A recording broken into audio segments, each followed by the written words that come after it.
Ma'am it is very proud moment for us कि लोगों के क्वेश्चंस खत्म नहीं हो रहे हैं और they want to chat with you, they want to talk to you, they want to ask to you. बहुत ही गौरव का विषय सिर्फ आपके लिए नहीं हमारे लिए भी है मैम। एक बहुत कम क्वेश्चंस और हम लेंगे बिल्कुल, बट रियली एक फीमेल होकर और इंदौर से या श्योपुर के पास ही विदिशा पड़ता है और एमपी का पार्ट, और आपने इस सपने को साकार किया, बहुत बड़ी प्राउड है। और हम लोगों को मोटिवेशन मिल रहा है एक्चुअली कि शायद इस स्टेज के लिए हम भी ट्राई करें कि लोग इतनी दीवानगी चाह रहे हैं क्वेश्चंस पूछने के लिए और तैयारी के लिए, क्योंकि सफल व्यक्ति से हर व्यक्ति रास्ता जानना चाहता है और शायद अब वो टेस्टेड और प्रूवन जो सिस्टम आपने अपनाया शायद वो हमारे भी काम आए। तो इसी कड़ी में हम कुछ कम क्वेश्चंस और लेंगे। शिवाशी से हमारे बीच, शिवाशी प्लीज आपका क्वेश्चन पूछे। शिवाशी भदौरिया। जी मैम, मेरी आवाज आ रही मैम? जी you are Audible.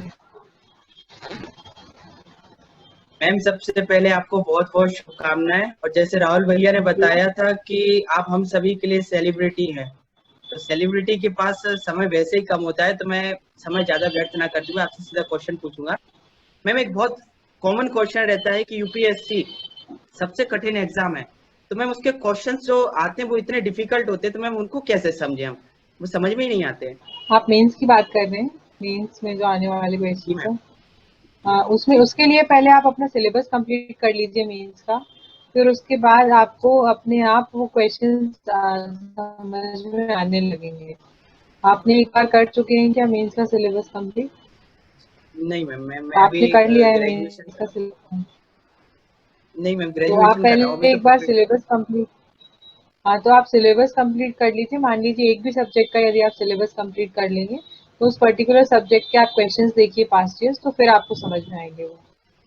Ji ma'am, एक छोटा सा क्वेश्चन और कि मैम अब आपका मैम यूपीएससी क्लियर हो गया है, तो सभी का ड्रीम प्लेस यानी लवासना मसूरी, तो अब आप वहां पर जाने वाली है, तो मैम आपको अब कैसा फीलिंग्स हो रहा है, कैसा लग रहा है मैम? बहुत अच्छा लग रहा है क्योंकि जब हम एस्पिरेंट होते हैं, आकांक्षी होते हैं, किसी सर्विस की तैयारी कर रहे होते हैं, तो हम लोग वो वीडियोस देखते हैं या लबासना का जो सॉन्ग है, जो उनका गीत है वो सुनते हैं। तो अब मेरे को वहाँ जाने का मौका मिलेगा तो ऑब्वियसली बहुत अच्छा फीलिंग आ रहा है। और ऐसा लग रहा है कि एक ड्रीम जो है वो पूरा हो गया है, उस तरीके से मुझे फील हो रहा है। जी जी मैम। थैंक यू, और थैंक मैडम यू। की बातों में मैं ऐड ऑन कर दूं कि अगर हम कैप्टनसी की कैप अगर पहन लेते हैं या परिवार की पगड़ी या साफा पहन लेते हैं तो जिम्मेदारियों की बोझ और बढ़ जाती है और ज्यादा रिस्पॉन्सिव होना पड़ता है। तो मैम का ये अगला चरण है, तो अब एक जिम्मेदारी और बढ़ गई है बिकॉज अब she has been IAS officer, एक प्रशासनिक अधिकारी हो चुकी है। मैम बिल्कुल मैं हेड्स ऑफ करता हूँ। परसों देवास की घटना आपको पता होगी, जब रेस्क्यू ऑपरेशन चल रहा था और रात को एनडीआरएफ की टीम बच्चों को निकाल रही थी और सिर्फ 3 लोगों को निकालने के लिए जिस प्रकार एनडीआरएफ ने कोशिश की, तो लग रहा था कि कलेक्टर की क्या जिम्मेदारी होती है, एसपी की क्या जिम्मेदारी होती है।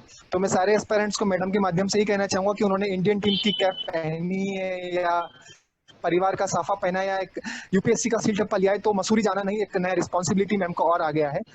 सपना पूरा हुआ है पर आगे की जिम्मेदारियां बहुत है। मैम एक लास्ट क्वेश्चन हम सिर्फ लेंगे।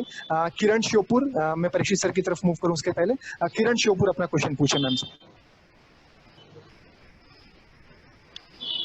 जी मैम नमस्ते, कॉन्ग्रेचुलेशन। नमस्ते, थैंक यू। मैम मेरा ना अभी मतलब ना मेरी ग्रेजुएशन अभी लास्ट ईयर चल रहा है और उसके ओपन बुक से पेपर होने वाले हैं, है ना। इसके बाद में जो मैं एमए करना चाहती हूँ, है ना, तो उसमें मतलब ऑप्शनल यूपीएससी में लेना पड़ता है। तो मेरा ना यहाँ पे दो दो मतलब ना दो सब्जेक्ट हैं, जैसे पॉलिटी और सोशोलॉजी। तो आपके मतलब आप क्या सलाह देना चाहेंगी, मैं क्या कौन सा सब्जेक्ट चूज करूँ? आप पॉलिटी से, अगर पॉलिटी रहेगा तो आप पॉल साइंस ले सकते हैं, पब्लिक एडमिनिस्ट्रेशन ले सकते हैं।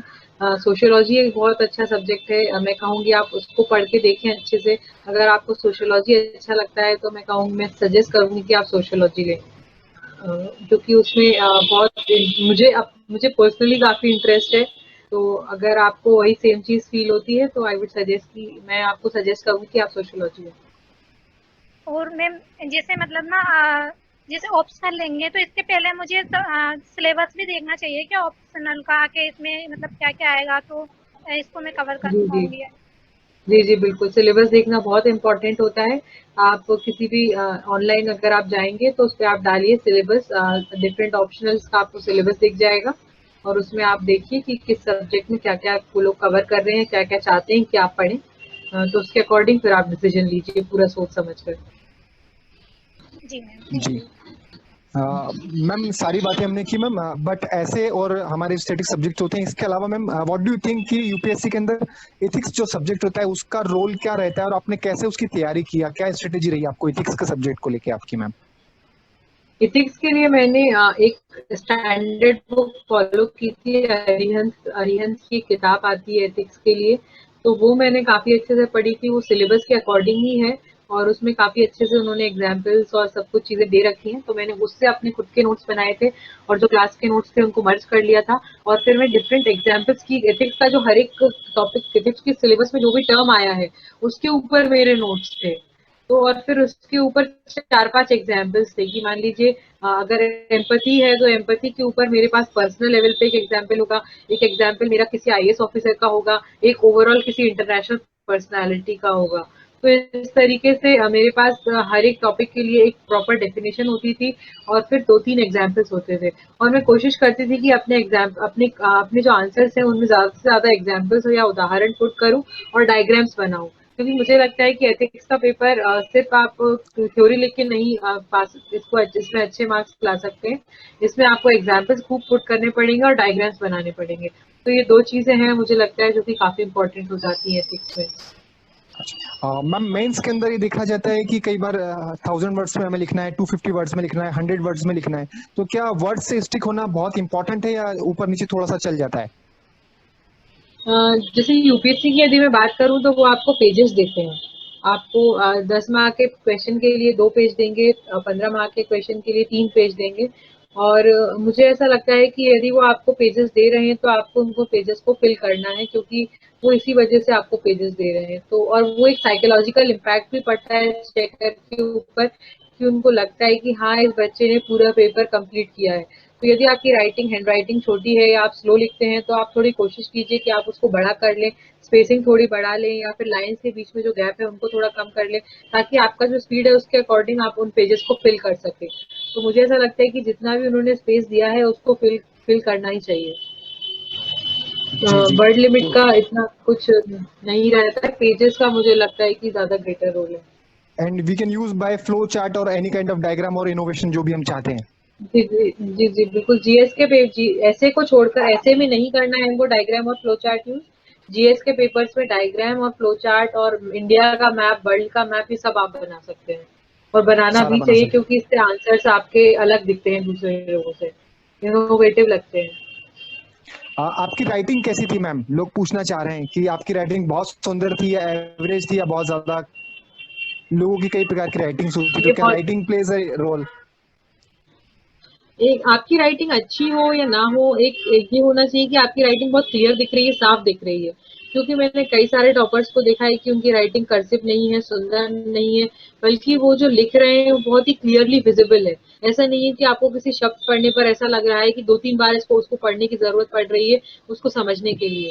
तो आपकी राइटिंग कैसी भी हो, अब उसको आप इस स्टेज पे आके ज्यादा चेंज नहीं कर सकते, थोड़े बहुत इम्प्रूवमेंट कर सकते हैं, बट आपकी राइटिंग जो है समझ में आनी चाहिए, क्लियर होनी चाहिए, तो दैट इज मोर इम्पोर्टेंट। जी जी। You are audible ma'am? Yes yes. या मैम क्रिकेट के अंदर लोगों को सभी को दीवानगी होती है, पर एक जो उसके कोच होते हैं उसकी बहुत फीस होती है, और उससे ज्यादा दुनिया में सबसे ज्यादा चाहने वाला खेल जो होता है फुटबॉल, उसके कोच की और ज्यादा फीस होती है, क्योंकि वो ग्राउंड पर एकदम आपने देखा होगा एक्टिव रहता है। पर उससे भी कहीं ज्यादा एक होते हैं मेंटर, जो बेशकीमती होते हैं, जो हर व्यक्ति की जिंदगी में एक बहुत अहम रोल निभाते हैं, जिस प्रकार खाद मिट्टी में मिल जाती है। तो हमारे लाइफ में भी हमारे मेंटर परीक्षित भारती हैं जी, जो कि बहुत ज्यादा अपने इनपुट्स और डे टू डे एक्टिविटीज और डे टू डे गाइडेंस से हम लोगों के जो छोटे से पौधे हैं उनको वटवृक्ष बनाने के लिए, सींचने के लिए प्रयासरत हैं। तो मैं चाहूंगा सर आप मैडम का आभार प्रकट करें, आपने बहुत ही गोल्डन अपॉर्चुनिटी हमको दी है कि मैं सेलिब्रिटी वर्ड बहुत छोटा रहेगा, क्योंकि सेलिब्रिटी मैम एक पानी के बुलबुले की तरह होता है। शायद आप महेंद्र सिंह धोनी की जीवनी पे आप पिक्चर बना दे और सुशांत सिंह की तरह शायद आज तक या एबीपी न्यूज की खबरें बन जाए, यू आर कंट्रीब्यूटिंग और सर्विंग द सोसाइटी मैम। तो आपके लिए आज तारीख में सेलिब्रिटी शब्द भी कम रहेगा ma'am. You are a true real star ma'am, और हम लोगों के लिए बहुत बड़ा मोटिवेशन है बीइंग अ फीमेल। बहुत छोटे से जिले से आकर आपने इतनी बड़ी सफलता को पाया है। और दूसरी बात, आपने हार नहीं मानी तीसरे साल में। मैम हर्षल चौधरी और सफीन हसन को हमने काफी बार सुना है कि कैसे कह दूं कि थक गया हूं मैं, ना जाने किन किन का हौसला हूं मैं। तो आप भी बहुत लोगों का हौसला रही होंगी। तो मैं आपका आभार व्यक्त करने के लिए और आपसे इस चर्चा को आगे बढ़ाने के लिए हमारे मेंटर परीक्षित भारती सर को ओवर करना चाहूंगा। Over to you Parikshit sir, and thanks a lot for on the behalf of all the family members, सारे आदर्श परिवार की ओर से मैं परीक्षित सर को थैंक करना चाहूंगा और मैम को कांग्रेचुलेट करना चाहूंगा कि बहुत अपॉर्चुनिटी उन्होंने हमें दी, और हम इससे बहुत अर्न करेंगे मैम, बहुत अर्न करेंगे। जी Parikshit sir, over to you sir. जी जी जी, बहुत ही अच्छी चीज़ें आयुषी जी ने बताई सभी लोगों को।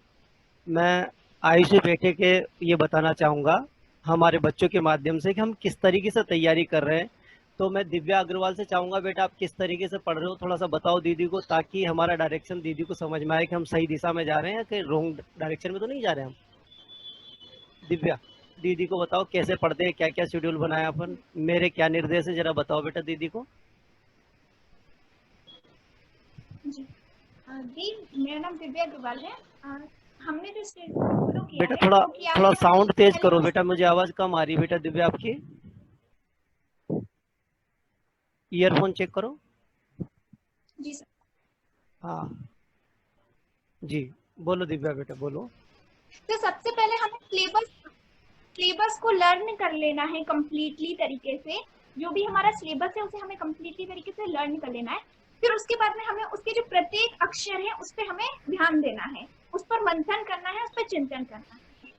फिर इसके बाद में हमें जो उसके एक एक यूनिट है उसको हमें कवर करते हुए और अपने नोट्स प्रिपेयर करने हैं। बिल्कुल बिल्कुल।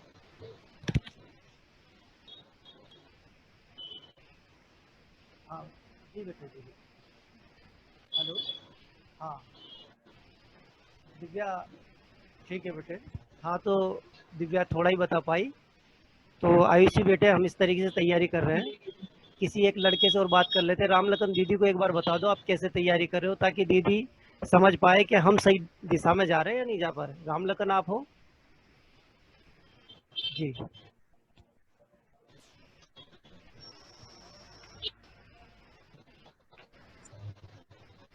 स्टॉल दीदी, मैं आपको बता दूं कि ये जो कोचिंग है सर के माध्यम से 10 अप्रैल 2016 से जारी है, और लगातार इसमें बहुत सारे विद्यार्थी जो कि पिछड़े वर्ग से आते हैं, वो पिछड़े इलाकों से आते हैं, जैसे ग्रामीण बैकग्राउंड से, तो उनको एक प्लेटफॉर्म प्रोवाइड कराया जाता है।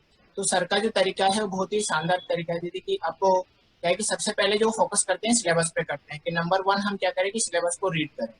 सिलेबस को हम लोग रीड करते वक्त भी मतलब उनका तरीका है कि आप उसको खेल खेल में पढ़े, कभी तो हंसते मजाक में, कभी आप उसको एक दूसरे दोस्तों से डिस्कशन कर लिया जाए, या फिर चर्चा कर लें एक दूसरे से। पढ़ाई तो गाने में यूज कर लो, आप कविता बना लो, ऐसे।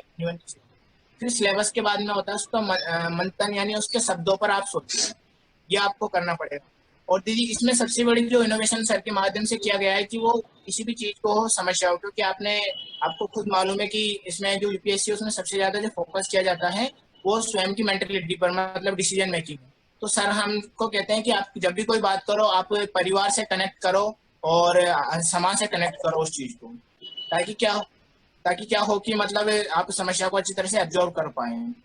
तो तरीका मैं आपको बता दी कि हमारी जो 3 सेशन में क्लासेस चलती है, शुरुआत सुबह 10 बजे से 12 बजे तक हमारी जो क्लास चलती है, उसमें हम हिस्ट्री करते हैं, और साथ में डॉक्टर सर के द्वारा हमें साइंस पढ़ाया जाता है, और सर के माध्यम से जो द हिंदू पर करंट अफेयर पर चर्चा की जाती है, और जो भी नए मुद्दे उठा लिए जाते हैं। शाम का बैच, उसमें हमें मिडाइवल हिस्ट्री और एंशिएंट हिस्ट्री पर चर्चा की जाती है, राहुल भैया, और पॉलिटी का अध्ययन कराया जाता है। साथ में सर का भी गाइडेंस मिलता रहता है। और रात्रि में 8 बजे से लेकर 9:30 बजे तक हम द हिंदू पर चर्चा करते हैं, और द हिंदू पर मतलब उसी के माध्यम से कैसे पढ़ना चाहिए, क्योंकि आपने भी खुद बोला है कि करंट अफेयर का बहुत ज्यादा रोल रहता है। इस प्रकार से हम फिर उसके बाद में डिस्कशन पे सबसे ज्यादा फोकस करते हैं। तो सर पर्सनली सभी बच्चे को जिसकी भी कोई कमजोरी है उससे अलग से बात करते हैं और उसकी समस्या जानते हैं उसके स्तर पर, फिर उसके डिस्कशन के माध्यम से उसको सोल्व करते हैं। जी दीदी। जी आयुष बेटे, थोड़ा सा और बताना चाहूँगा। आयुष बेटे, मैंने बच्चों को एक चीज़ और बताई, बच्चे बताना भूल गए। मैंने बताया कि पहले आप कुछ स्टैंडर्ड तैयार कर ले, कुछ मॉडल तैयार कर ले। रामलखन, आपको याद है? अगर बताओ तो आप बताओगे ज़्यादा अच्छा लगेगा, क्योंकि वो एग्ज़ाम मुझे नहीं देना, आपको देना है। जी सर। तो दीदी सर ने स्टैंडर्ड बताए हैं कि किसी भी चीज के कोई मानक होते हैं कि आप एक आदर्श व्यक्ति होगा तो उसके क्या मानक होंगे, आदर्श परिवार होगा तो उसका क्या मानक होगा, एक आदर्श सरकार होगी, एक आदर्श समाज होगा तो क्या मानक होगा। क्योंकि सर का मानना है, और आप भी महसूस करी होंगी क्योंकि आपने कहा कि मेरी जो सेक्टर है जिसमें आई उसके बाद आपने महसूस किया कि मुझे समाज सेवा करनी है। सर ने कहा है कि सरकार की जो योजनाएं वो बहुत सारी तो चलती है, लेकिन उसमें क्या है कि समाज तक वो पहुंच नहीं पाती है। सरकार कोशिश भी कर रही है। तो सर कहते हैं कि आदर्श समाज होना चाहिए। तो आदर्श समाज कैसे होना चाहिए कि स्टैंडर्ड उसके आप मानक तय कर लीजिए कि उसमें कम से कम कमियां हो। तो कमियां कम होगी तो वो जागरूक होगा समाज, और वो डिस्कशन करेगा, और वो भी मतलब अपनी तरफ से पहल कर सकता है। जी जी आयुष बेटे, इसने भी थोड़ा अधूरा रख दिया, मैं पूरा करना चाहूँगा। मैंने ये बताया था बच्चों को कि बेटा जैसे व्यक्ति कोई आदर्श व्यक्ति होता है, या कोई आदर्श परिवार होता है, या आदर्श समाज होता है, तो हमें क्या करना है, आदर्श समाज के जो मूल्य है अपन याद कर लेंगे उनको। तो अभी समाज में जो परेशानियां हैं उनको हम कोशिश करेंगे कि उस आदर्श तक लेकर आएँ। कैसे हम यहाँ तक अचीव कर सकते हैं, एक तो ये भी मेरा डायरेक्शन होता है बेटे। दूसरा, एक सिलेबस याद करने को बच्चे को बोलता हूँ। और मैंने एक बात और बोली है कि हो सकता है आपको मेरे ऊपर विश्वास हो या ना हो, कि गुरु पे विश्वास करना चाहिए पहले, लेकिन फिर भी आप गुरु पे विश्वास करने से पहले जिस रास्ते पे जाना चाहते हैं, जैसे कि यदि आप पटवारी बनना चाहते हैं तो आप एक बार पटवारी से पूछ लीजिए। अगर आप कलेक्टर बनना चाहते हैं तो एक बार उनसे पूछ लीजिए, लेकिन बीच वालों से न पूछें। तो इस तरीके से मैं कोशिश कर रहा हूँ बेटे। क्या मैं सही कर रहा हूँ आयुषी बेटे? बिल्कुल बिल्कुल बिल्कुल, मुझे आपका जो तरीका है, जो उन्होंने बताया कि किस तरीके से सिलेबस पे आप ध्यान दे रहे हैं, हर एक टर्म पे ध्यान दे रहे हैं, तो यही एक सही स्ट्रैटेजी होता है हमको सिलेबस पर अप्रोच करने का और सिविल सर्विसेज की परीक्षा में आगे बढ़ने का। और जैसा कि आपने डिफरेंट मॉडल्स भी बताए, और मुझे लगता है कि ये डायरेक्शन जो आपने लिया है और ये जो पहल आपने ली है काफ़ी सही डायरेक्शन में जा रही है। और आपके मार्गदर्शन से जो आप शिक्षा दान का जो आपने जिम्मा उठाया है अपने ऊपर, तो ये काफ़ी सही दिशा इन बच्चों को प्रोवाइड कर रहा है, और इसके लिए आप बहुत बहुत सम्मान के पात्र हैं, और मैं आपको इस बात के लिए सैल्यूट करती हूँ। जी बेटा, अब मैं आपसे एक थोड़ा सा निवेदन चाहूँगा बच्चों की तरफ से, कि जब तक आप लवासना में नहीं जा रहे हैं तो क्या 7 दिन में थोड़ा सा आ सकते हैं आप? कोई टास्क दे दो बच्चों को और थोड़ा देख सकते हैं आप बीच बीच में, 7 डेज में थोड़ा सा फीडबैक ले लें, या ऐसा कर सकता है बेटा? आप थोड़ा सहयोग दे सकते हैं हम लोगों को? जी जी जी जी बिल्कुल, मतलब एक हफ्ते में एक क्लास तो हम रख ही सकते हैं। जो भी आपको सब्जेक्ट लगता है कि अगर आपको लगता है कि कोई पर्टिकुलर सब्जेक्ट अगर आपको चाहिए कि मैं उसको एड्रेस करूं, तो अगर आपको लगता है तो आप प्लीज़ मुझे बता दीजिएगा पर्सनली, तो हम उस पर काम कर सकते हैं। जी जी, पेपर 2 ले लें बेटे, पेपर 2 को ले लें अपन, अभी बहुत चर्चा में भी है। हम्म, राज्य जी सरकारों जी के जी बारे, सुप्रीम कोर्ट के बारे में, राज्यपाल के जिम्मेदारियां क्या होती है, लोग विधानसभा अध्यक्ष और राज्यपाल में टकराट किस बात पे हो जाती है। और अभी जो सुप्रीम कोर्ट ने प्रश्न पूछे थे, क्या सांसद की अभिव्यक्ति और विधायक की अभिव्यक्ति जरूरी है या नहीं, इस तरह की बातें अगर आप खुद बताएंगे पॉलिटी में, तो मुझे लग रहा है कि बच्चों को ज़्यादा बेनिफिशियली रहेगा। तो आप एक दिन दे देंगे बेटा 7 डेज में? हाँ जी हाँ जी, हाँ हाँ, हम लोग डिसाइड कर लेते हैं। मैं भी अपने स्केड्यूल के अकॉर्डिंग आपको बता दूंगी कि मैं किस दिन फ्री रहूंगी, तो फिर उस दिन अपन ये अरेंज कर लेंगे। जी जी जी, मैं आपसे बात संपर्क में रहूँगा। तो मैं सभी बच्चों की तरफ से बहुत बहुत आपको धन्यवाद देना चाहता हूँ बेटे, कि आपने वास्तव में हमारे मध्य प्रदेश का नाम रोशन किया है। आपने अपने गृह जिले का तो नाम किया ही है, और सबसे बड़ी बात है जेंडर इक्वलिटी के लिए जो आपने एक मिसाल पेश की है। बहुत सारी बालिकाएं हैं, जैसे अभी सूफी है, मुस्लिम कम्युनिटी से बिलोंग करती है, उनके समुदाय में बहुत कम लड़कियों को पढ़ने का मौका दिया जाता है, जो आपसे प्रश्न पूछ रही थी। तो मुझे लग रहा है कि कहीं ना कहीं जी आप बहुत प्रेरक का काम करेंगी। तो बहुत अच्छा लगा हमें आपसे बात करके बेटे। तो बहुत बहुत बधाई बेटे आपको फिर से। Thank you very much. जी जी, मेरा एक सेंटेंस और था जो इन बच्चों से आज फिर कहूँगा। रविन्द्रनाथ टैगोर की एक पोइम मुझे बड़ी प्यारी लगती है। उसमें पोइम तो बड़ी है वो, लेकिन light the lamp of thy love, उसमें एक लाइन मुझे बड़ी प्यारी लगती है। कोई बच्चा बोलेगा तो जरा बोलो तो, किसी बच्चे को अगर वो याद हो तो। दीदी सर की एक बहुत ही अच्छी लाइन है और उसका जो आज बात है वो चरितार्थ होती नजर आ रही है। सर उसमें एक बात कहते हैं कि touch me but once and I will change, तुम मुझे छुड़ो और मैं एक बार बदल जाऊं। तो यहाँ पर आप जैसे सक्सेसफुल पर्सनालिटी की छूने की बात सर के माध्यम से की जा रही है कि आप निरंतर इनके संपर्क में रहें, और आज जो चरितार्थ हो रही है, तो ये सर ये कथन हमेशा सभी को मंत्र के रूप में ही देते हैं। जी जी बेटा, तो हम चाहते हैं सभी लोग आदर्श परिवार आपको एक टच मतलब हमेशा संपर्क में बने रहना चाहते हैं, बस यही कहना चाहता हूँ। जी बेटे। बिल्कुल बिल्कुल बिल्कुल, मतलब मुझे भी बहुत खुशी होगी जिस तरीके से आपने ये पहल ली है, मैं भी यदि इसका हिस्सा बन पाऊँ और मैं भी अपनी तरफ से कुछ इन बच्चों को कुछ भी अपनी तरफ से मार्गदर्शन प्रोवाइड कर पाऊँ, तो मेरे लिए बहुत खुशी की बात होगी। धन्यवाद मैं वापस करना चाहूँगी आपका कि आपने मुझे प्लेटफॉर्म प्रोवाइड किया जिसके थ्रू मैं इतने सारे बच्चों से कनेक्ट हो पाई जो कि इस एग्ज़ाम की तैयारी कर रहे हैं इतनी कठिन परिस्थितियों में रहने के बावजूद भी। तो धन्यवाद करना चाहूँगी मैं आपका बार-बार इस बात के लिए। जी जी बेटा, बहुत बहुत धन्यवाद। इसमें बेटा राजस्थान से भी है, यूपी से भी बच्चे जुड़े हुए हैं, बहुत सारे राज्यों से भी हैं। जी बेटा। तो सर मैं मैम को इन्फॉर्म करना चाहता हूँ कि हाँ, पीलीभीत से भी लोग आपको सुन रहे हैं मैम। पीलीभीत जो रोहिलखंड का एरिया मैम, वहाँ से भी लोग आपको सुन रहे हैं मैम। अच्छा अच्छा। जी जी जी sir over to you sir. हाँ जी बेटे, बहुत बहुत धन्यवाद। हम तहे दिल से आपका शुक्रिया अदा करते हैं बेटे। इसी तरीके से आप जहाँ भी रहें लोगों को प्रेरित करते रहें, एक मिसाल कायम रखें और अपने परिवार का, अपने देश का, समाज का नाम इसी तरीके से रोशन करते रहें। और बहुत अच्छी बधाई देना चाहूँगा पुनः बेटे। फिर मिलते हैं बेटे आपसे। जी बेटे, थैंक यू वेरी मच। आप अंत में कुछ कहना चाहेंगे बेटे जाते जाते? सर आई रिक्वेस्ट नहीं, संदीप म्यूट करें आप ma'am. Last word from your side ma'am. Sir last question भैया, एक क्वेश्चन पूछना है बस लास्ट। हाँ पूछिए। पूछे संदीप पूछे। तो परमिशन लेने बगैर नहीं कर रहा, आपसे परमिशन ही ले रहा। बोले फटाफट बोले जी, जल्दी बोले। मैं मैम को शुभकामनाएं देना चाहूँगा, उन्होंने इतना मोटिवेशन किया और मोटिवेशन करने के लिए उन्होंने 3 साल लगातार मेहनत करने के बाद मोटिवेशन करनी और आने पर उन्होंने बहुत बहुत बधाई देना चाहूँगा। जी Sandeep, we can understand your feeling. सिर्फ आपकी नहीं सभी की फीलिंग हम समझ सकते हैं। वर्ड्स नहीं है लोगों के पास मैम, क्योंकि बहुत छोटे छोटे गाँव और शहरों से लोग आते हैं, वर्ड्स नहीं है। संदीप कोई क्वेश्चन हो तो मैम से पूछें बिल्कुल। जी बिल्कुल, फिर बहुत सारे क्वेश्चन थे वो क्लियर हो चुके हैं, लेकिन जैसे तैयारी करते समय कई व्यक्ति के मन में बहुत सारे विचार। I think you are not audible clearly ma'am. Last to you ma'am, कुछ अगर आप टीम को बोलना चाहें मैम आपके शब्दों में। जी मैम।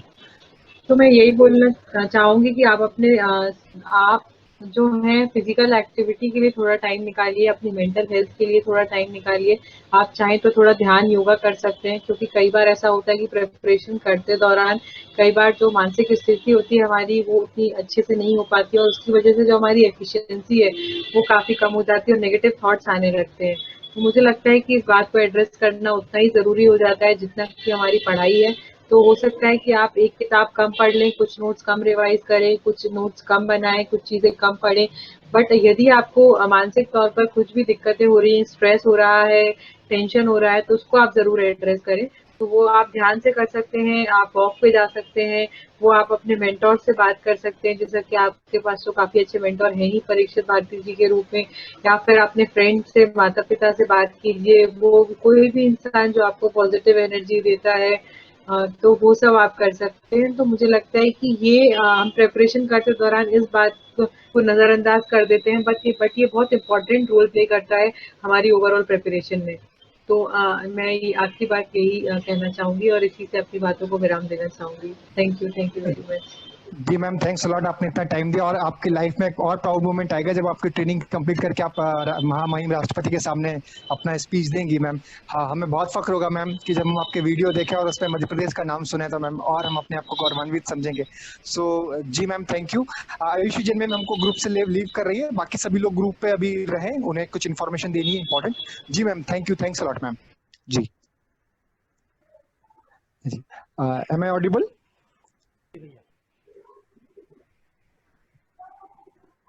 सर मेरा वॉइस आ रहा है क्लियर? जी जी, तो सभी बहुत सारे जो लोग एमपी से जुड़े हैं, राजस्थान से जुड़े हैं, यूपी से जुड़े हैं और महाराष्ट्र से जुड़े हैं, जिस भी स्टेट से जुड़े हैं, प्लीज अपना म्यूट कर लें जो भी वॉइस आ रहा है।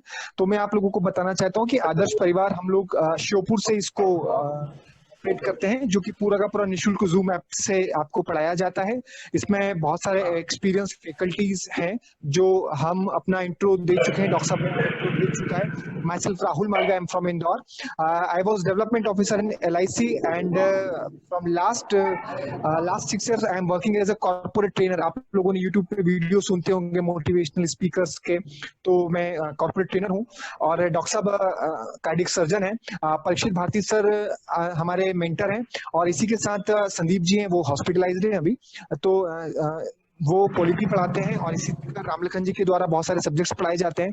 तो नॉट ओनली फॉर यूपीएससी, आप किसी भी स्टेट PSC को भी अगर आप कॉन्कर करना चाहते हैं तो हमारे आदर्श परिवार से जूम के माध्यम से आप जुड़ सकते हैं। आशुतोष जी प्लीज अपना म्यूट कर लेना। अब इसके लिए आपको सिर्फ सिंपल सा प्रोसेस करना है। आप मेरा नंबर नोट डाउन कर सकते हैं, और परीक्षित सर का नंबर या संदीप जी के नंबर या डॉक्टर साहब के नंबर पे आप एक मैसेज डाल दें, and just we talk to us, we will provide you the, आपको आईडी प्रोवाइड की जाएगी और जूम के माध्यम से रोज इसमें बाकायदा पढ़ाई की जा सकती है। पर किस पत्थर को मूर्ति में तब्दील करना है, उसके पहले जो चित्रकार होता है वो उस पत्थर को जांचता परखता है कि वो पत्थर मूर्ति बनने लायक है कि नहीं, क्योंकि हर पत्थर की किस्मत में नहीं होता कि वो भगवान बन पाए। तो उसके पहले वो पत्थर मूर्ति बनने लायक है कि नहीं, इसलिए हम आपसे 2 मिनट 5 मिनट फोन पे टेलीफोनिक चर्चा करेंगे। अगर हमें लगता है कि आप आपकी पढ़ाई के लिए सीरियस ही नहीं, सिंसियर भी हैं, क्योंकि सीरियस तो आप हो सकते हैं कैसे भी, पर आपकी पढ़ाई के अगर आप सिंसियर हैं, आप तैयारी करना चाहते हैं, तो बिल्कुल आप आदर्श परिवार से जुड़े। क्योंकि ये बाध्यता इसलिए रखी गई है क्योंकि ये बिल्कुल निःशुल्क है, पर बहुत एक्टिव है और इफेक्टिव है। और आपको मैडम ने बताया कि कोई भी मंजिल कठिन नहीं है, जब वो क्लियर कर सकती है तो बिल्कुल हम भी कर सकते हैं। क्योंकि एक कंटिन्यूअसली फोकस चाहिए और बहुत इजी वे में स्टेप बाय स्टेप आप एडवांस तौर पे पहुंचेंगे तो आप तैयारी को कर सकते हैं। तो आप संदीप से, मुझसे, परीक्षित भारती सर से, डॉक्टर साहब से, रामलखन जी से किसी भी सहयोग कर सकते हैं। आप लोग ज्वाइन हुए, आपका बहुत बहुत धन्यवाद। आप जूम ऐप में वापिस से हमें कल से कंटिन्यू कर सकते हैं। नई बैचेस हम लोग की प्रारंभ होने जा रही है। और मैं आप लोगों को बता दूं, ये बैचेस हमारी हिंदी मीडियम के लिए अलग होती है, अंग्रेजी माध्यम के लिए अलग होती है, और बैचेस हमारी बायलिंगुअल भी चलती है, जिसके अंदर स्टैटिक सब्जेक्ट्स के द्वारा, करंट नॉलेज के द्वारा और एथिक्स के सब्जेक्ट्स पढ़ाए जा रहे हैं। तो आप अपने सिलेबस को कंप्लीट कर सकते हैं और यूपीएससी में सफलता पा सकते हैं। जी, मेरा नंबर आप लोग नोट डाउन कर सकते हैं। Late me complete. मेरा नंबर नोट डाउन कर सकते हैं जो पहली बार आज ऐप पे ज्वाइन हुए हैं, जो हमारी क्लासेस को ज्वाइन करना चाहते हैं आदर्श परिवार को। राहुल मालविया, मेरा मोबाइल नंबर है 9630, I am repeating myself once again, 9630735015। जी, मैं चाहूंगा रामलखन एक बार आप आपका नंबर बोले।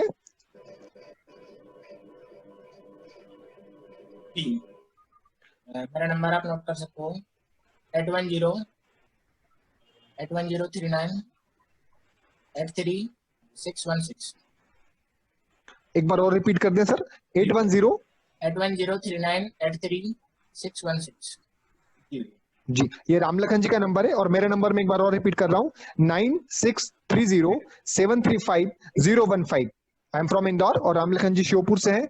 और जिनके पास परीक्षित सर का नंबर है उनसे भी कांटेक्ट कर सकते हैं। तो ठीक है, तो आप लोग इस जूम ऐप के माध्यम से। हाँ जी भैया, मैं पूछना चाहूंगा जो हिंदी मीडियम का जो आपका वो टाइम टेबल है। Sir let me complete, then I will take the questions. आप लोगों को ज्वाइनिंग से रिलेटेड कोई भी क्वेश्चन है तो आप सभी ने हमारे नंबर्स को नोट डाउन कर लिया है। और हमारी जो क्लासेस के बारे में मैं आपको बताना चाहूंगा। हमारी जो क्लासेस है सुबह 10 से 12 2 घंटे मॉर्निंग में लगती हैं, और शाम को 4 से 6 शाम को इवनिंग में 2 घंटे मॉर्निंग में लगती है। नई बैचेस के बारे में मैं आपको बताना चाह रहा हूँ कि हिंदी मीडियम की हो या इंग्लिश मीडियम की, दोनों बैचेस हमारी नई बैचेस 1 सितंबर से स्टार्ट की जा रही है। जो कि रात को 8 से 9 बजे के लिए भी एक स्पेशल बैच चालू की जा रही है 1 घंटे, क्योंकि कुछ लोग जॉब करते हैं जिनको दिन में प्रिपरेशन का टाइम नहीं मिल पाता है, बट उनका सपना है कि they want to serve the society, वो कंट्री को सर्व करना चाहते हैं। तो उन्हीं सपनों को, उन्हीं जज्बों को साकार करने के लिए परीक्षित सर के द्वारा ये शाम को 8 से 9 वाला बैच भी स्टार्ट किया जा रहा है। नॉर्मली हमारा बैच 2 घंटे का होता है, पर वो वाला बैच 1 घंटे का होगा और उसका टाइमिंग एक्सपांड किया जाएगा। तो आप सभी लोग 1 तारीख की बैच में रजिस्ट्रेशन कराने के लिए 31 तारीख के पहले मेरे नंबर पे, रामलखन जी के नंबर पे या परीक्षित सर के पास अपना रजिस्ट्रेशन करवा दें। रजिस्ट्रेशन बिल्कुल भी निःशुल्क है, किसी भी प्रकार का आपसे कोई पैसा नहीं लिया जा रहा है, रजिस्ट्रेशन के नाम पर भी नहीं, ना कि तैयारी के दौरान। और मैं आपको बता दूं कि आपके बहुत सारे क्वेश्चंस थे कि आपको कैसी बुक खरीदनी चाहिए, आपको क्या ऑप्शनल सब्जेक्ट लेना चाहिए, आपकी बुक लिस्ट कौन सी होनी चाहिए, आपको करंट कैसे पढ़ना चाहिए। तो यकीन मानिए हमारे पास बहुत ही टैलेंटेड एक्सपीरियंस एक विशेषज्ञों की टीम है जो कि आपको जीरो से शुरुआत करना बताएगी कि आपको तैयारी कैसे करनी है, आपको क्या ऑप्शनल सब्जेक्ट चुनना है, आपका क्या मीडियम होना चाहिए। बहुत ही मेंटर और बहुत ही एक्सपीरियंस लोगों की टीम है। नॉट ओनली स्टैटिक सब्जेक्ट्स पे, आपको लाइफ के किसी भी पार्ट पे, मोटिवेशनल लेवल पे भी सब्जेक्ट चाहिए तो हमारे एक्सपर्ट्स आपको देने के लिए तैयार हैं। आप यकीन मानिए आपकी सारी की सारी तैयारी की जिम्मेदारी हमारी रहेगी, क्योंकि आपको पता है कि जब एक पिता अपनी पुत्री का हाथ पकड़ता है या पुत्र का हाथ पकड़ता है तो शायद गलती हो सकती है कि पिता या पुत्र या पुत्री हाथ छोड़ दे, पर पिता अपनी बेटी या बेटे का हाथ नहीं छोड़ता।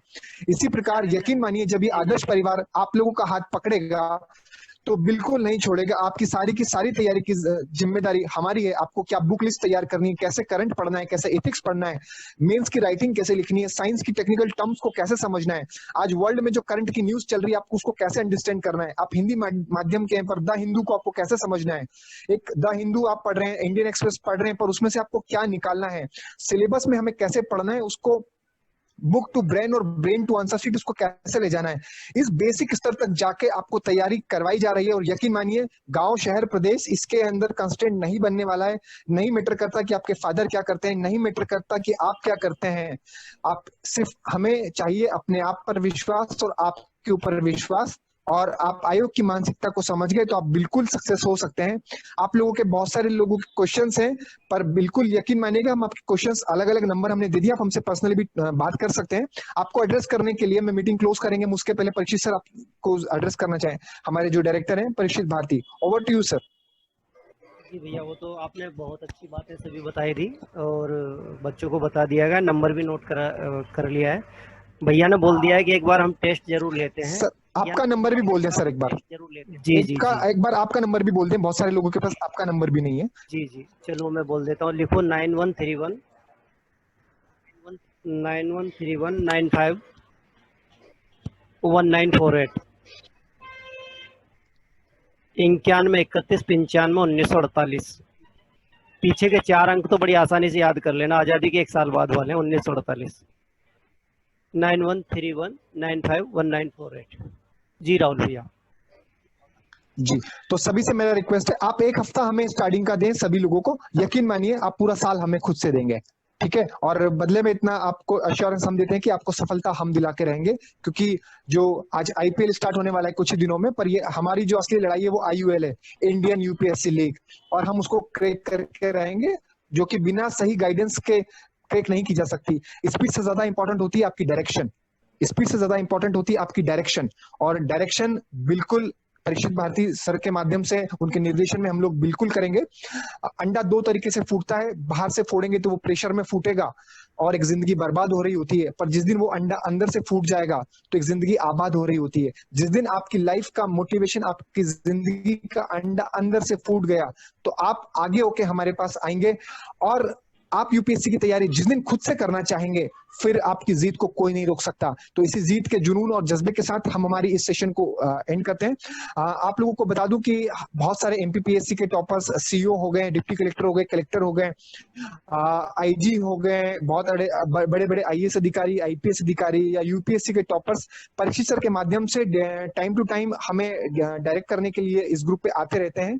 तो आप जब कोचिंग से में हमारे साथ ज्वाइन होंगे तो आप उनके निर्देशंस का भी एक्सपीरियंस उठा सकते हैं जो कि आज आपने पाया है। आज आप पत्र और पत्रिकाओं के माध्यम से आज हमसे जुड़े हैं, पर अगर आप हमारी क्लासेस से जुड़ेंगे तो आप वीकली लेवल पे, मंथली लेवल पे आप रेगुलरली इनके टच में रह सकते हैं, क्योंकि काफी एक्सपीरियंस लोग ग्रुप में आकर अपना कंट्रीब्यूशन करते हैं। ठीक है, तो thank you once again all of you, आप लोगों ने ज्वाइन किया और आयुषी जैन को इतने ध्यान से सुना। आई होप कि शायद एक की भी जिंदगी पलटी तो बहुत बड़ी बात रहेगी। और कौन कहता है कि आसमान में छेद नहीं होता, एक पत्थर तो तबीयत से उछालो यारो, तो शायद वो एक ही पत्थर किसी एक व्यक्ति के द्वारा भी उछाला जाए तो शायद सक्सेस मिलेगी। Thank you once again. जी सर, सेशन एंड करते हैं सर, ठीक है। जी भैया, ओके भैया।